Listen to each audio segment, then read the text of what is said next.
Ата-анаңа істегенің алдыңа келеді, дейді қазақ. Осылай еткен жандарға Алла сана берсін.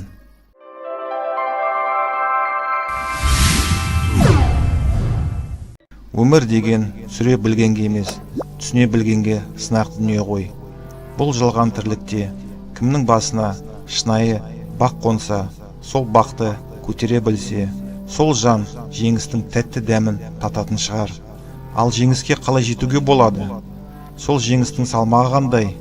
Шынымен ақ, бұл сұрақтың жауабын дөп басып айта алмаймын. Бір білерім, бұл сұрақтың ортақ жауабы жоқ.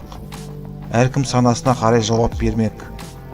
Өткенде кіші ұлым маған: «Әке, өмір деген не?»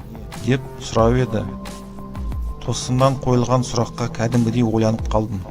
Артынша адамдардың сыналатын жері деп қысқа қайырғанмын. Шынымен ақ, өмір жайлы көп ойланбайды екенмін. Күні кеше жұмыстан да шығып кеткенмін. Нақтырағы шығарып жіберген баяғы ішімдік қой. Жоқ, мен ішімдікке құмар деп ойлап кеттіңіз ғой.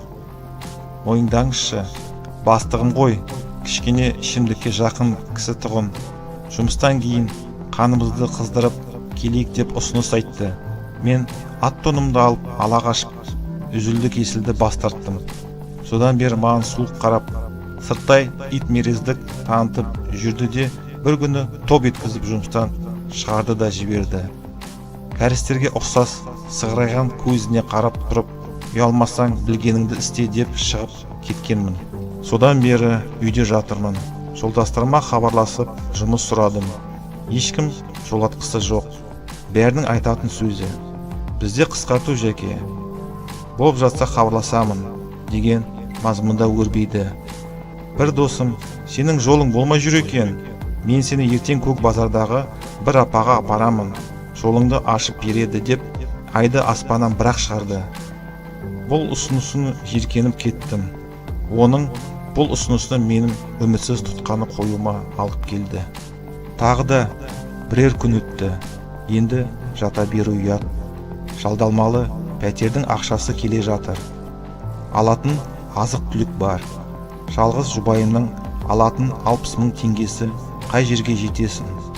Ешкімге сенбеу керек деген тұжырымды ескертіп, қала жаққа шығуды жоспарладым. Өз аяғымен жұмыс іздемесем, ешкім келіп шамымды жандырып бермейтіне көзім бір мәрте жетті. Аялдамаға жете бере ұялым шыр ете қалды. Сезімтал экранның арғы бетінде Сәлім дейтін досымның есімі шығып тұр. Тұтқаны алмай жатып, жұмыс таптым деген хабарласса жақсы болар еді деген ойлар маған сақ ете қалды. Үмітсіз шайтан деп атам қазақ тегін айтпаса керек. Сәлім бір жұмыстың мекен жайын айтты.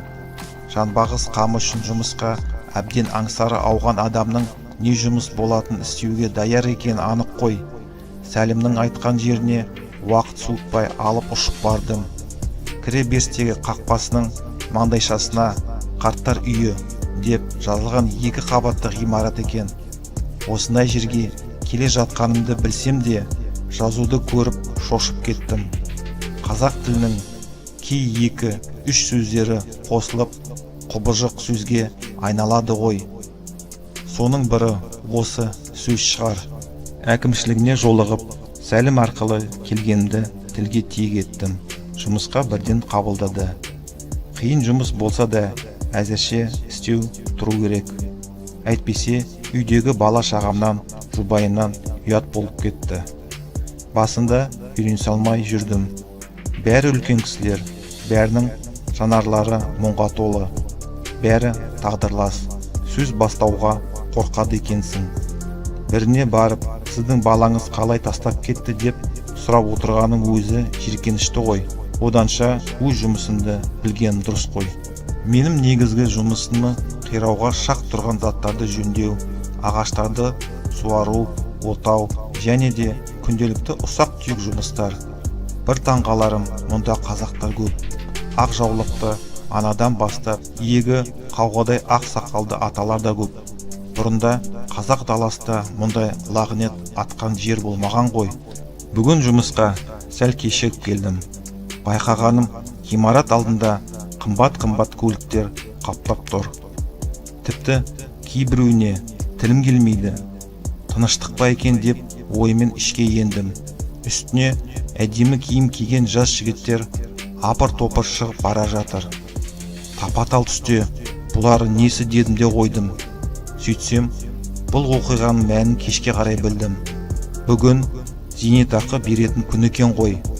Ал әлгі топастар әке-шешелерінен ақша алып кетуге келгендер екен ғой. Неткен әділсіздік. Осы оқиғадан кейін өзіме симай жүрдім. Қашан жарлар екенмін. Ертесі шыдай алмай таза ода тынысып отырған бір күйеу ананы сөзге тарттым. Жанына жақын отырып, батыл көз қараспен: «Апа, кеше сіздің ұлыңыз келді ме?» дедім. «Иә, сен танушы ма ең, шырағым?» деп маған қарап қалыпты. «Жоқ, апа». «Не үшін келіпті?» дедім. «Әй, кеше анау үкіметтен ақша түсті ғой, соны әкетуге келіпті» деді. «Балаңыз не жұмыс жасайды?» деп күйеу анаға тағы сұрақ қойдым. «Органда істейді, шырағым».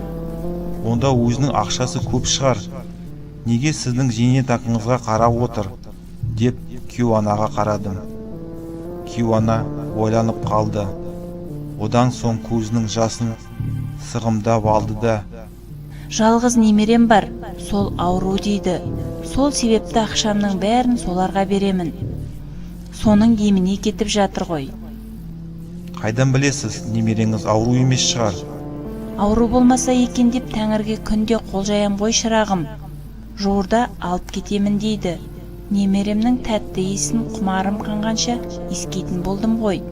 Одан тәтті не бар дейсің?» «Кешегі келгендер алып кеткенге ұқсамайды ғой», дедім іштей.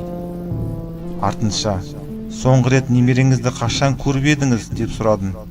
Күйеу ана тағы да үнсіз қалды. Одан соң орнынан тұрды да бөлмесіне кетіп қалды.